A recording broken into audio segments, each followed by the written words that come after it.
Welcome to our live stream of high school sports. Please note that this broadcast is produced by an independent team of sports enthusiasts, and the views, opinions, and commentary expressed are solely those of the commentators and not representative of the schools, teams, or athletes featured. While we strive for accuracy, occasional errors or misstatements may occur. This stream is intended for entertainment and educational purposes only. Thank you for joining us and enjoy the show.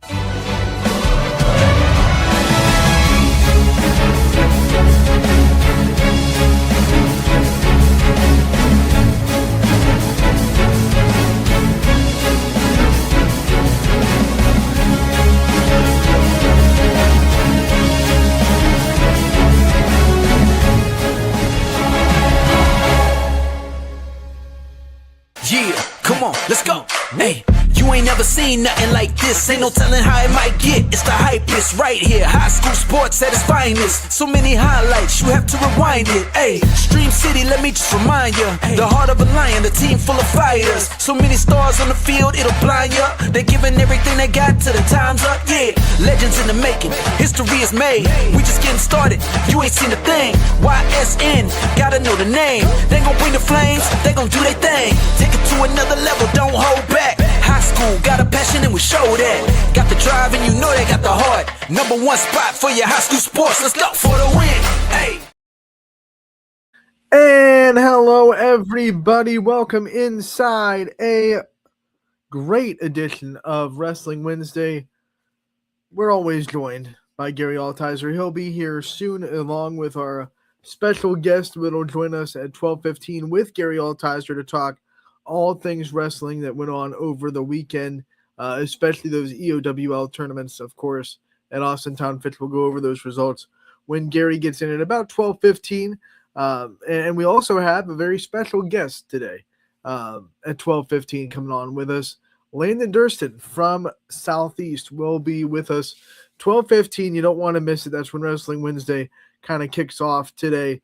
We want to obviously thank them both for their time. It would not be the coverage that we have of wrestling without Gary Altizer. And although he couldn't be here for the start of the show today, we know that he is putting in a lot of work and dedication to our coverage of wrestling. So while we wait for Gary Altizer and the start of Wrestling Wednesday, let's go over the scores from last night on the basketball court. We had plenty of action go down on both sides of the court, girls and boys, two girls basketball games that happened last night. First, the doubleheader in Sebring, I should say tripleheader because the boys still had a JV, kicked off with Lowville on the girls' side, getting the 37-31 win over the Trojans. Lowville, obviously numbers are a little bit down and they have an injury, so they're finding ways to win these close games. And they did it again last night. There's two close wins in a row for Lowville, 37-31. They're relying on their defense, doing a pretty good job at it. On the other girls' game that happened last night, Pymachining Valley gets the 41-29 win over Ashley Beulah St. John to wrap up our girls' basketball from last night. Now, the boys seen much more numbers-wise, much more boys' basketball games as we kick it off with Badger getting the 64-51 victory over Lordstown. Lordstown's gain in force is about 25 points away from 1,000, so he'll be getting it very, very soon. He's sitting at 975, and he'll look to try to get it next week as they have two games next week, I believe, in Lordstown. Matthews goes to Grand Valley, and the Mustangs get the win 71-53, your final score there. As we go on, Orange goes on the road to Harvey, and Harvey gets the win over the Lions 62-41, your final score. Archbishop Hoban travels to Youngstown, and they prove why they're the big boys in town. They storm the castle in Ursuline. 84-65 is your final score. They hit 12 threes as a team. They really went off from beyond the arc and did enough on defense to slow down Ursuline. I mean, I know 60, what was it, 65 normally. That's not like a great day at the office defensively. You hold Ursuline to 65. Well, you're doing something right. We go into the AAC, Austintown Fitch. They are able to get the 7-point win over Howland, 57 to 50, the final score there. Also in the AAC, Boardman gets the road trip to Warren Harding.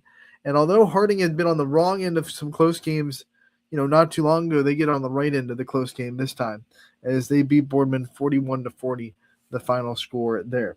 Brookfield travels to Liberty, and the Warriors tempo way too much for the Leopards, 63-40, the final score there. Waterloo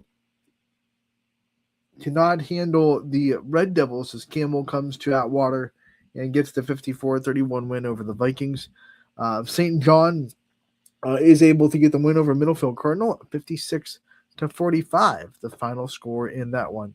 Champion travels to Garfield, and Garfield's offense all over it, 81-65, a big score for the G-Men as they wrap up that MVAC win over Champion.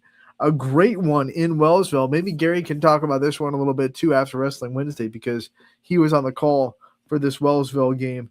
61-60, Wellsville gets the up 63-60, I should say. I flipped those. 68-63. Columbiana gets the win over Wellsville. I'm sorry, I saw that 8 as a 0. 68-63. Columbiana does get the win over Wellsville. A very good fight put up by the Tigers. Perry gets the win over Geneva, 71-62, the final score in that one. Girard travels to Lakeview, and at the buzzer, the Bulldogs pull off the win, 61-60. You can find a highlight of that final play on all of our social media accounts. It's a good one. You don't want to miss it. Go check it out. This win for Lakeview officially eliminates Girard from any contention. But they're still very dangerous. We talked about them yesterday, and Lakeview starting to get hot at the right time. We talked about those teams that put it together right before tournament time. Tournament draw for the boys is next Sunday, a week from Sunday. The girls' draw is this Sunday. And Lakeview looking like maybe a dangerous team you don't want to mess with. Who knows? Isaiah Lance dropped 37 last week, and he was up for big dogs, and they're doing a lot of good things in Cortland. Heartland Christian makes the road trip to Youngstown to Cardinal Mooney, and they get the win over Mooney, 67-54, your final score in that one. Newton Falls and LeBray playing a really big MVAC matchup. LeBray is able to get the win, though, over the Tigers, 69-63, your final score.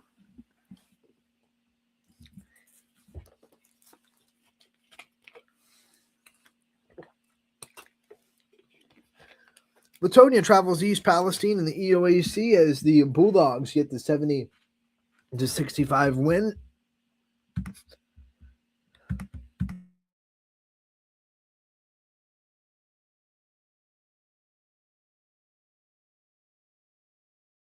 Excuse me. And as we continue the scoreboard, not done yet. Sebring and Lowville all over the Trojans, 74. Excuse me, 74-19, the final score there. McDonald able to get the win over Middle Ridge. This was one. Sean Elwood was on the call, very close to start, but then McDonald. Excuse me again. McDonald went on a run. They kind of took it over from there. Blue Devils get the 68-51 win over Middle Ridge. Poland returned home after their big win against South Range. They took care of Niles 71-35, the final score there. As Wyndham cannot handle Rootstown at home. 56-28 was the final score in that one. Salem was able to go on the road at Beaver Local, but Owen Hill makes a glorious return to the floor at Beaver Local, and he helps the Beavers smack down Salem 79-58, the final score there. Southeast on the road in Crestview as the Rebels cannot handle the Pirates, 51-25, your final score. Southeast, remember, very much alive in that MVAC gray tier discussion. United gets to win over Southern Local last night, 57-31. In the MVAC Scarlet Tier, Jackson Milton hosting Springfield. The Tigers get the big win on the road, 58-31 your final score. West Branch on the road at East, it is 46-38 Warriors with the win on the road. We go to JFK. They took on Hubbard on the road, and Hubbard gets the big 20-point victory, 55-35 your final score there. A big third quarter for Lisbon lifts them over Valley Christian with a 55-37 win for the Blue Devils. The South Range Struthers game was very entertaining. It never really got out of hand, but South Range was able to keep their distance just enough to kind of come away with a 58-49 win over the Wildcats.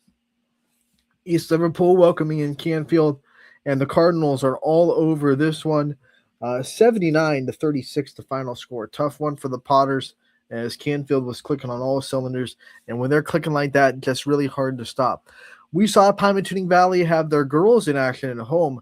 Their boys were on the road. They traveled to Fairport Harding, and this Fairport team is no slouch in boys basketball. If you don't know about the Skippers in the boys basketball world, you better get to know them. There's, I think, the second time this year on our scoreboard against the YSN team, they've dropped to over 100. 106-69. The final score, the Skippers beat Pymatuning Valley. In PA, we have a couple of scores as Beaver went on the road to Quaker Valley, and Quaker Valley gets the win over the Bobcats 55-30. And then Mohawk on the road at Aliquippa, and they actually get the win on the road 59-37 your final score. So our PA teams split two matchups in the games yesterday. So those are your scores from last night. If you missed any or want to check them out, the scoreboard on YSN Live is brought to you by Burnett Pools, Spas, and Hot Tubs, and it can be found at ysnlive.com/scores. Some of the things that I want to talk about this scoreboard as we kind of wrap up our coverage of last night. I think the biggest game of the night, the one that everyone was watching, was the Hoban-Ursuline game. I said it before, Hoban hit 12 threes on the night. Jalen Gunther and Noah Bell both did their part, but they were slowed down just enough, right? Like, they're usually scoring more than 30. They were both under 30 barely this time around. As we look at kind of how things went, I'm going to go look at the line score real quick from this game. First quarter, it was 14-12. Hoban had a big second quarter, 20-12. They win the second. Big third quarter as well, 26-17. So right in the middle of the game, you can see Hoban start to take control of it. The fourth quarter was even, 24-24. But by then, Ursuline was down by 17-19. So they had to make up some ground. They couldn't. They ended up losing by 19. You look at the stats from the game. Jalen Gunther had 28. Noah Bell finished with 25. For Hoban, though, a little bit of balance, right? They had 1, 2, 3 players in double figures and one just outside of double figures. So Nico Capoletti had 15. Lance Richardson had 15. You see John Johnson have 11. And then right outside double digits was Brady Lucy with 9.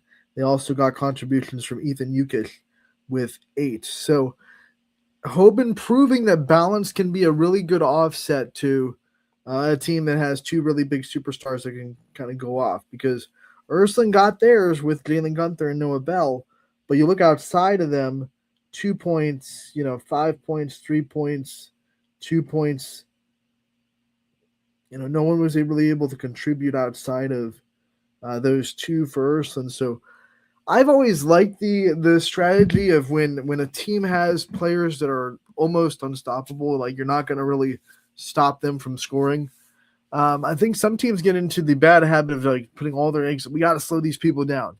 We've seen people do it to Crestview. We've seen people do it to Ursuline. In the past, we saw people do it to Ursuline girls with Dayton and Harris. You put all your nuggets into got to slow these people down, got to stop them.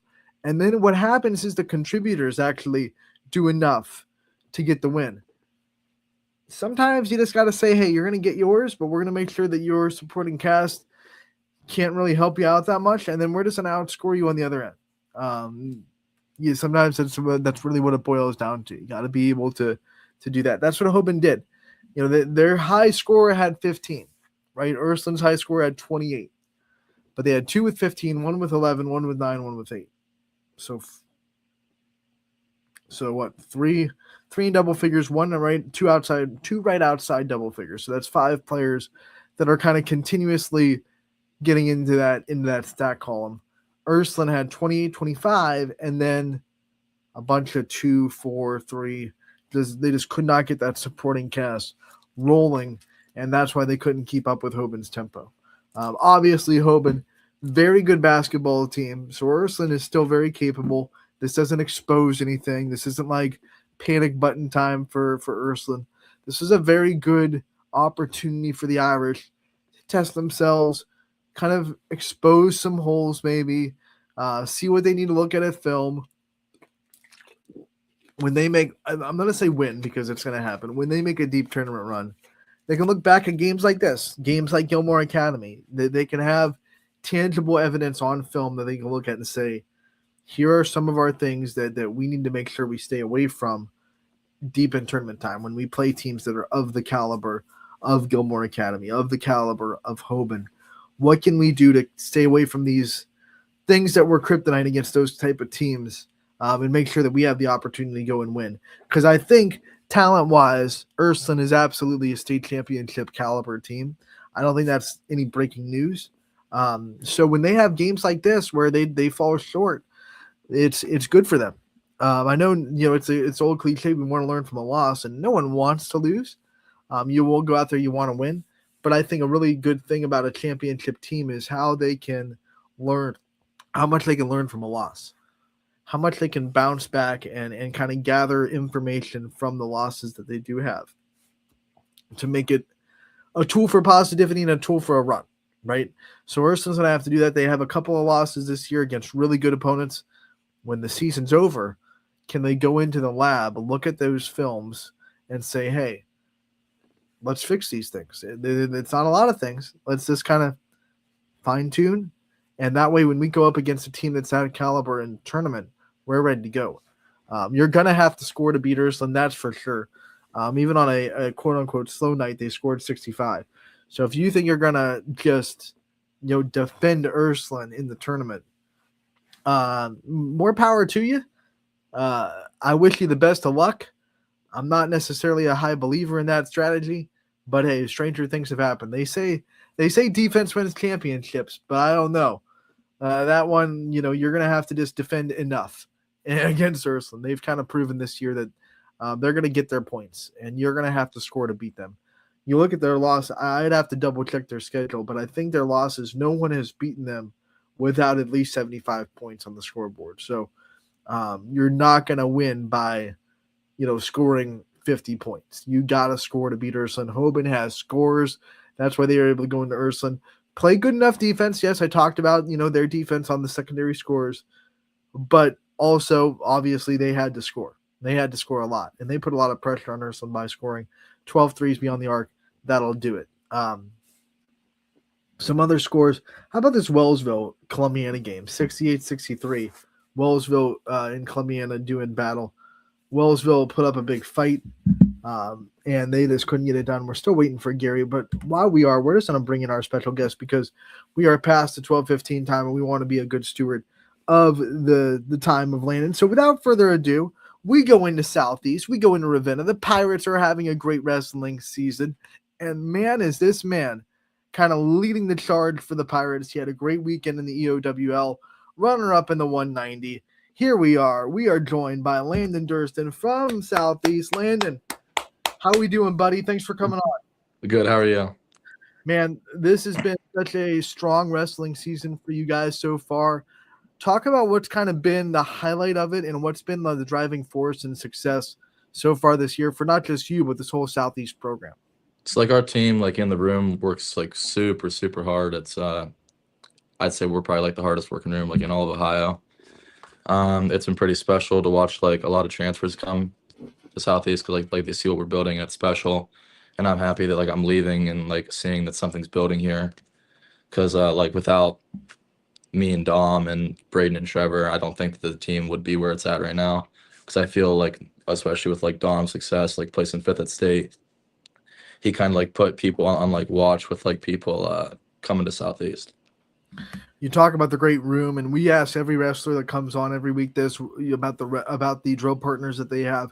Who's your drill partner? Who pushes you the most in that wrestling room to kind of make you as good as you are? I work a lot with our 175 James Miller. He's a young dude. He's a sophomore. He used to wrestle and then he quit for a while and now he's back. But he's going to be very good in the next couple of years. And I also work out with a lot of our coaches, Micah Coleman, Cody Coons, who is a state runner-up 4 years ago. He's been working with me a lot. And then especially our head coach, Shane Cooper. I work with him all the time. Yeah. You talked about the success even last year that this program has had. It really raises the bar for expectations and things that you want to do. What were some of the goals you set for this year? What are some of the expectations and things that you wanted to accomplish this season in the program? Well, our main goal is to win a team state title. I think that this year our team will for sure have 5 kids placing at state. And like I 100% believe that like my true goal is like to win state this year. I was dealing with an injury earlier in the season, so I haven't been wrestling that great. But I felt like EOWL, that's the best I felt. And but I'm like my conditioning's still not there. But 100% like I think that we're gonna place 5 kids in the top 5 at state. Let's talk about that EOWL weekend. Obviously, that is a tournament that brings a lot of pride in. And I think wrestlers kind of circle that one every year. It's one that they can put on their resume when they are able to do well there. What was working so well that weekend? They got you all the way to that championship match. And what do you think was feeling so good for you that particular weekend? It was like my diet leading up to EOWL. Like I've been cutting weight a lot better. Going from like a 205 pounds cutting all the way down to 190, it's a big cut. So like just like my nutrition and all that. And then like after weighing, we've been trying to get like our whole team's like a nutrition right. So and then I just felt during my matches I was just like moving my feet better, working from space, and then it like showed because I pinned almost like everybody that I wrestled. And of course in the finals I just came up short. I wrestled kind of dumb, tied up with him, and then he ended up just hitting like a couple slide bys, and that was it. It's great that you're talking about diet and cutting weight because we bring on Gary Altizer, who is our wrestling guru, and he's a guy that always loves asking the question. You know, cutting weight's not always the fun thing, but when you get your weight in and you're at the number you are, everyone likes to have that big meal or that kind of treat yourself for making the weight that you have to make. What's that for you? What's your after weigh-in meal that you like to eat after you know that you've cut the weight that you need to cut? So I do it's like a water and it has like a bunch of like electrolytes in it. It's like liquid IV, and then I have like a peanut butter jelly, and then right before my match, like 30 minutes before, we do a tablespoon of honey on a rice cake or like some bread, and then we eat that because that's like instant energy, like just right before a match. And then especially for like the way out, like we have to watch what we're eating and like not enough water or like not too much water. I mean, because if we do, like we'll end up having to cut weight at the end of the tournament. That's not fun. Landon, you said your team, you think they're the hardest working team in the state in the practice room. Why do you think that's the case? What sets the tone to make that possible? Because you got to have everybody buy in to make a statement like that. Yeah, 100%. Everybody's bought into our team's like culture. Everybody, it's like a family. It's like this is the only year like I've ever felt like this team like we work way harder than everybody else, and it shows. Like we had 5 kids in the EOWL, or we had 4 kids in the EOWL finals, and then we had 5 kids who placed. Just I think that just us working hard, it just shows 100%. You know, cultures aren't built without leadership, and obviously you're not the only leader on this floor. You have other seniors that are kind of helping you lead this program. But when you talk about your leadership, what kind of leader do you try to be? What kind of leader do you kind of think you are on this team? I just try to be like one of the guys that like anybody can go to. I try to be like a stern leader sometimes when like things aren't going like the right way in the room. And I just think that like everybody should just be treated the same, like no matter if like you're a first year starting out as a freshman or you've been wrestling your whole life, like me and Dom. Um, Especially like me and Dom, like we are like the two leaders in the room. And then honestly, Gavin Cantera, our 144, he's a big leader. Obviously, he's ranked second in the state, so he's very, very good, and everybody looks up to him because everybody looks up to each other because they know that people are better at other things than each other.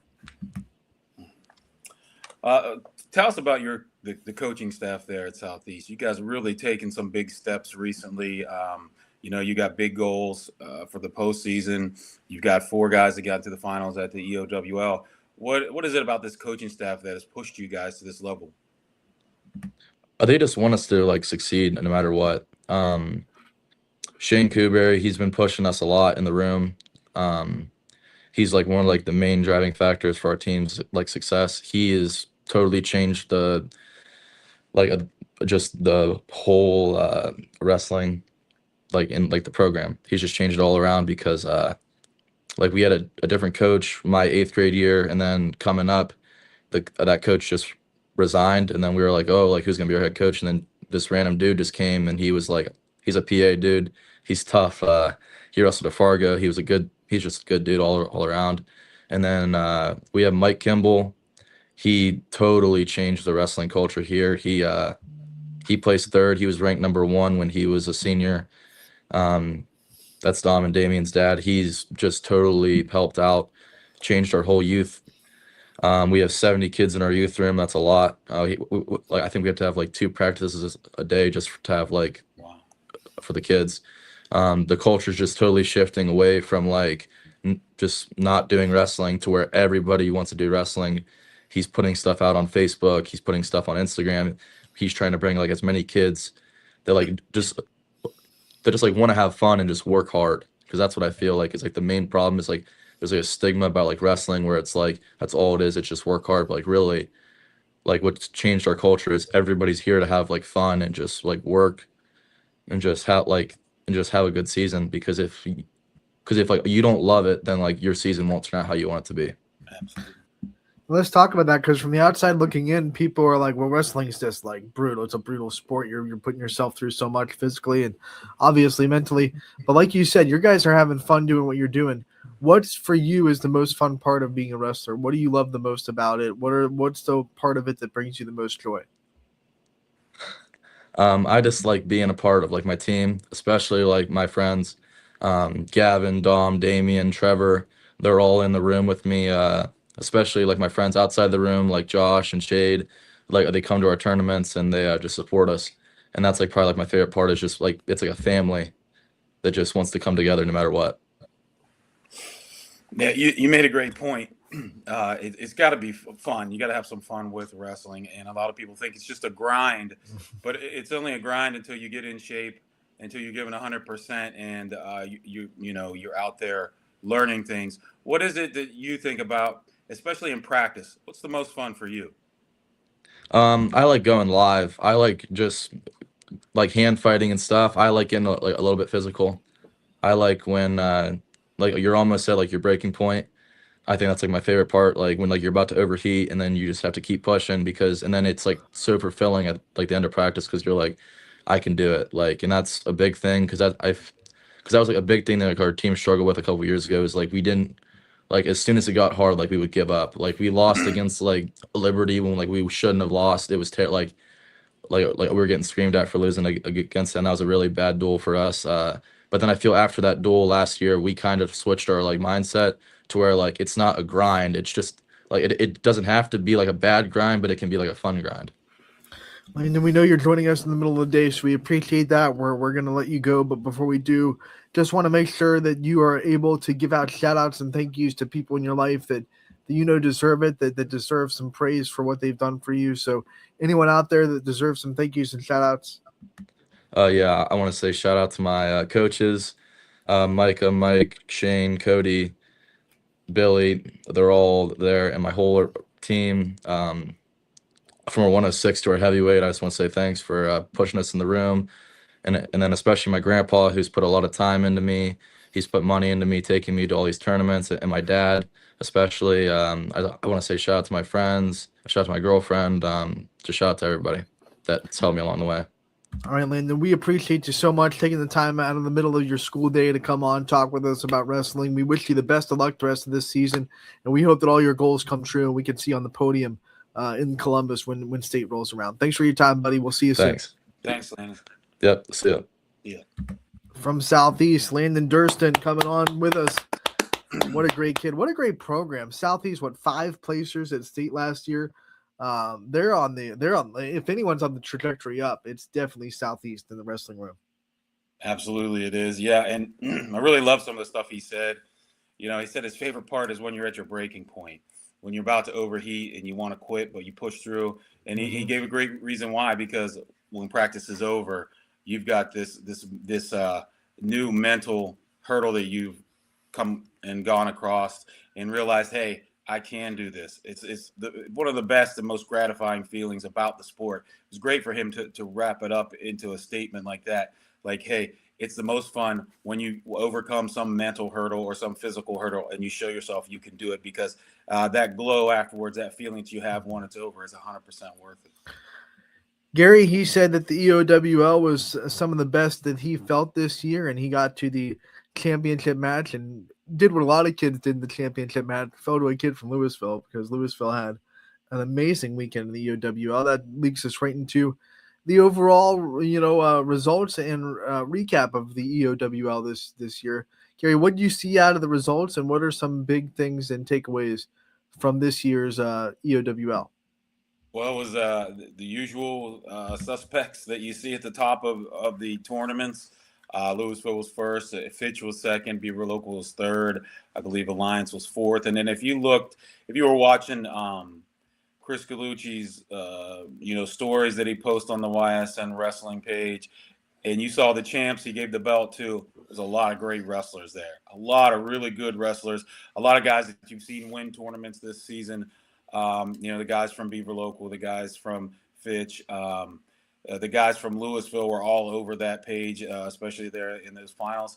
It was, again, the EOWL, one of the best wrestling leagues in the state, and it showed why, because you've got these great wrestlers ranked in the top, 5 in the state in their respective weight classes.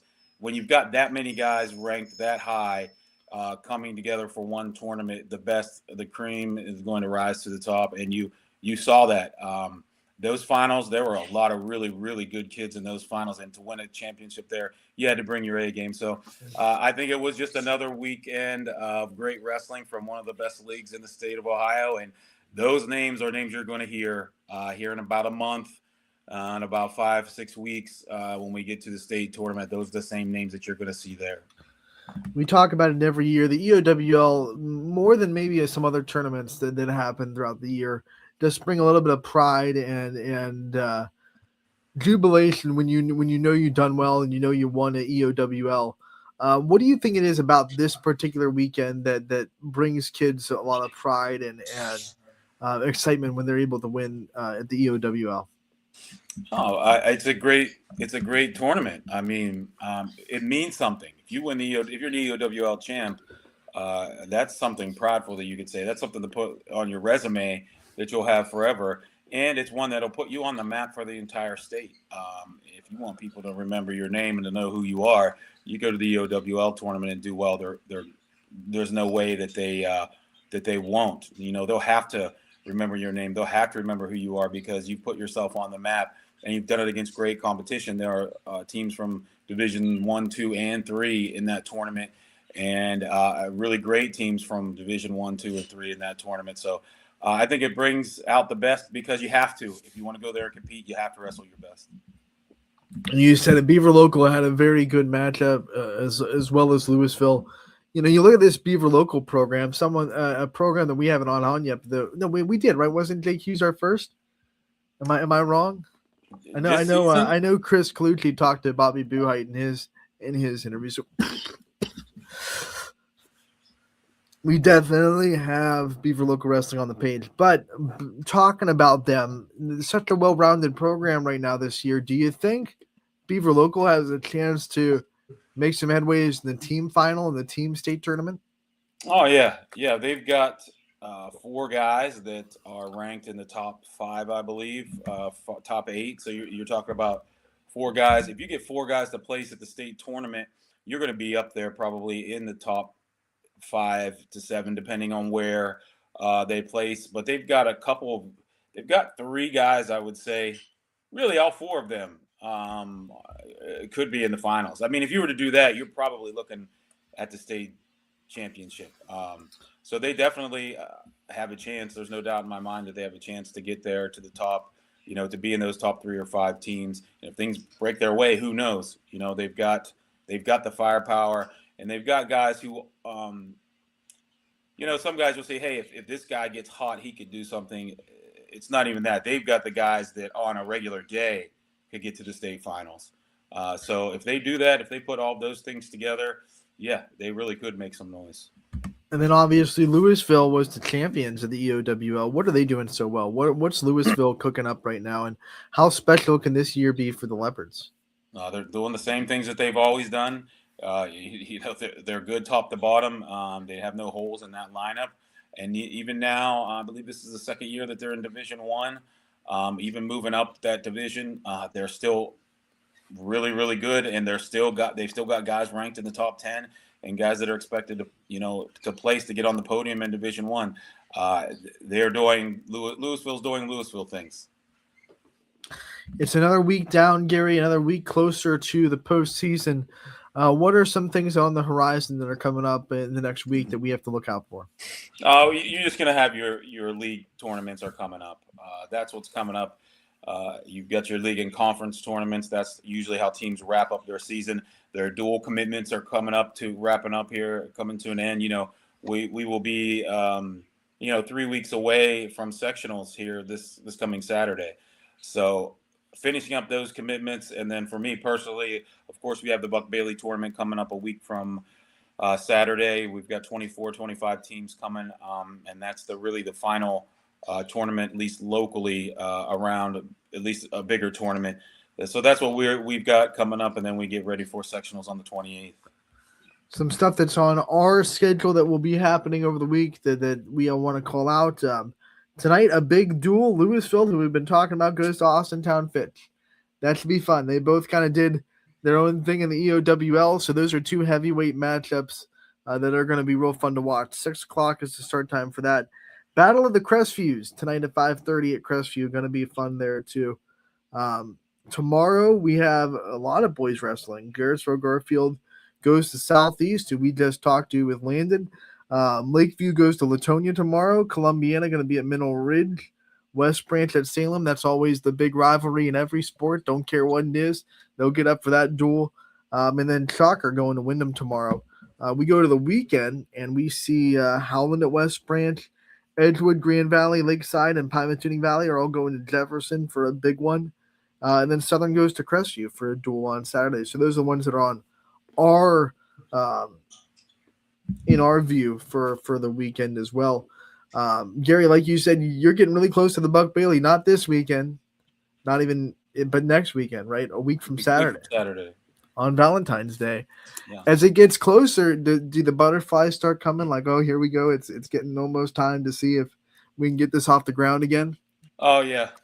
I mean, you always get those, feelings. Hey, this is coming up, and with me, it's just checklist in my head. Do we have this? Do I have that? Do I have the volunteers that I need to help things? Do I have, the food donated that I need? Those are the things that are going through my head, and then, of course, trying to get my team ready, getting them up for the last tournament of the season, and the last tournament of the season being a home one, I think for us makes it even more special because they know that this is it for the regular season, so they want to go out there and wrestle well in the final tournament of the regular season and in front of their home crowd.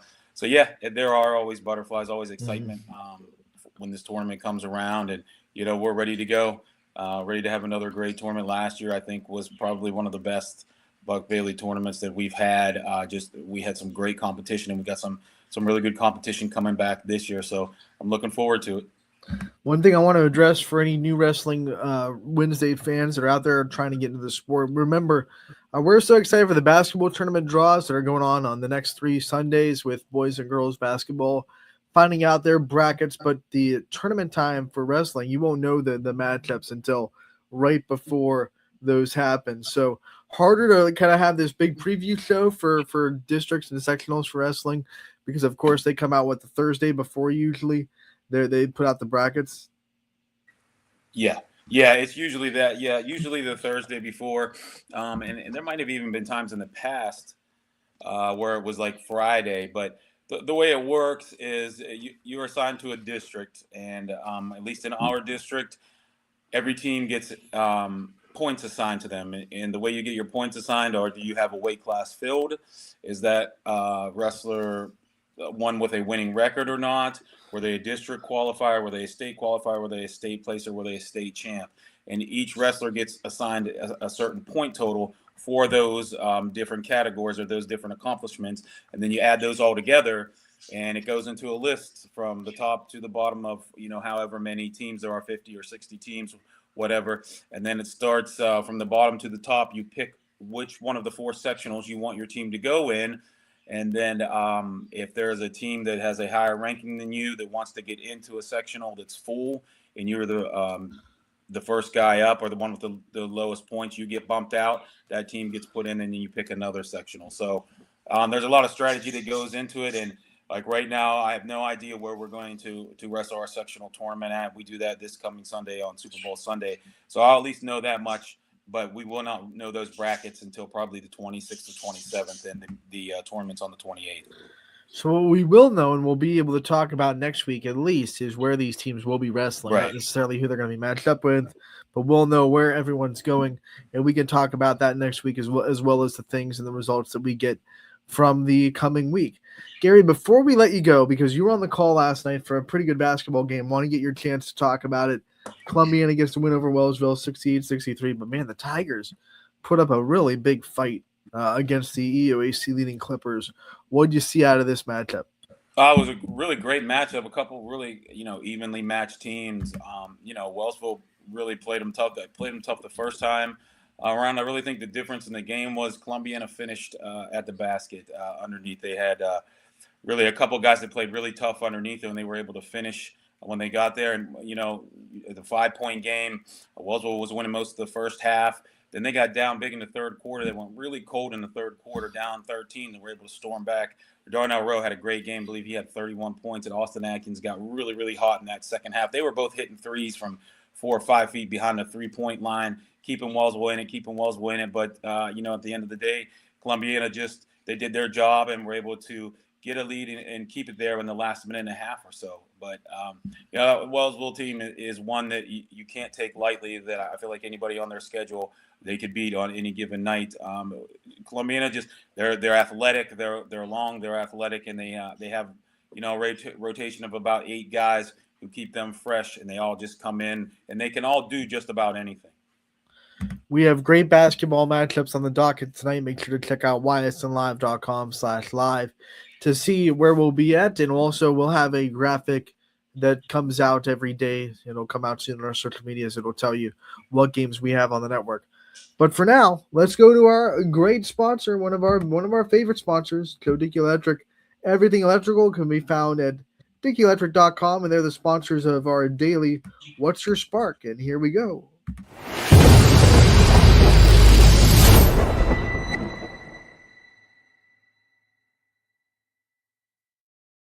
All right, Gary, you know the drill. Every Wednesday we do it. What is your spark today, buddy?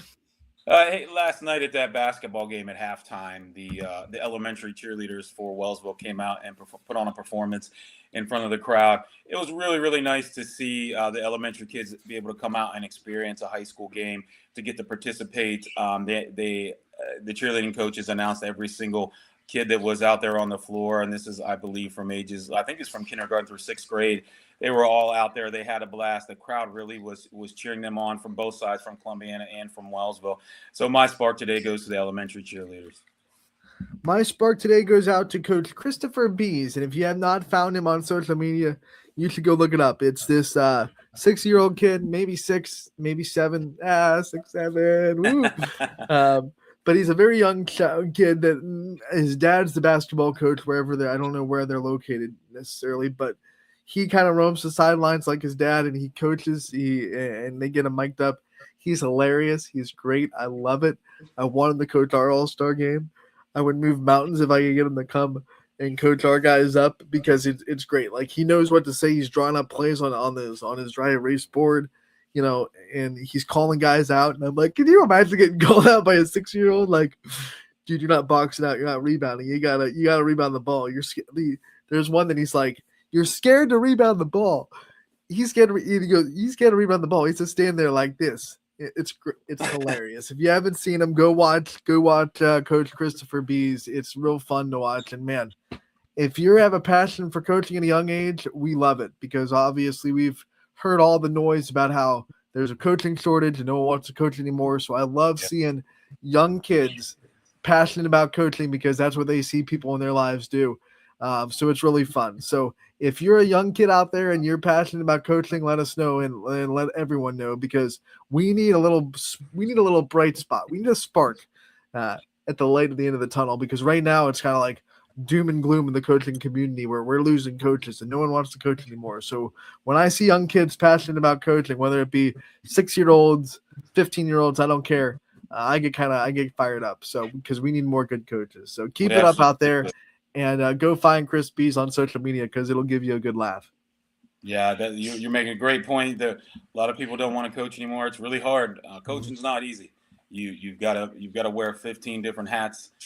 You've not only got to coach the sport, you've also got to be a tutor, an Uber driver, a diplomat. You've got to be a great communicator. You've got to do a million things. But it's, as somebody who's done this is my 20th year coaching, my 11th as a high school head coach. It's the most rewarding thing you'll ever do in your life, maybe outside of being a parent.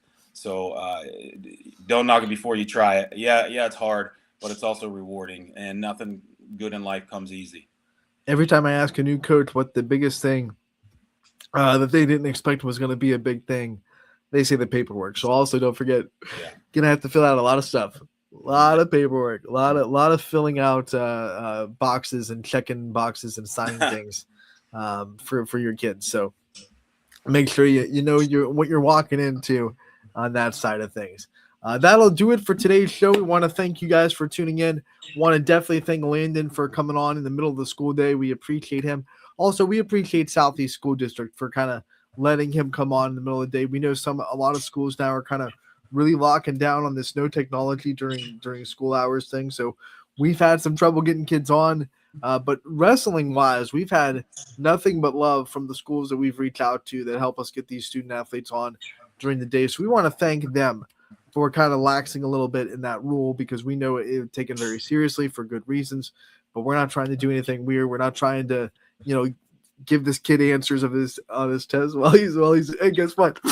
Choose B. It's always B. We just want to give these kids a limelight and kind of prop them up on a pedestal for 15 minutes. So we want to thank Southeast schools and all the schools that kind of let their student athletes come on during the day. We appreciate it, and we appreciate all you once again for tuning in to a couple of morons that like talking about sports every day. That's what we are. Tomorrow it'll be me and myself, and I, as DJ Oakley, will be doing the noon game at Liberty versus Lisbon. It's going to be a fun one. The girls traveling to the girl Lisbon Blue Devils traveling to Liberty for the noon game. DJ Oakley will be there. I will have a guest in Juliana Crumpack, the newest member of the 1,000 Point Club in the McDonald girls basketball program. She'll be joining us at 12:15. Dakota Kotzel will also come on the show to be a part of that interview, since he was on the call for that moment. So it'll be a fun one tomorrow. Don't miss it. Until then, everybody, thank you so much for tuning in. We'll be better tomorrow like we always are, and may the sports be with you. YSN thanks you for watching this presentation of Your Sports Network. For stories, stats, and more, go to ysnlive.com.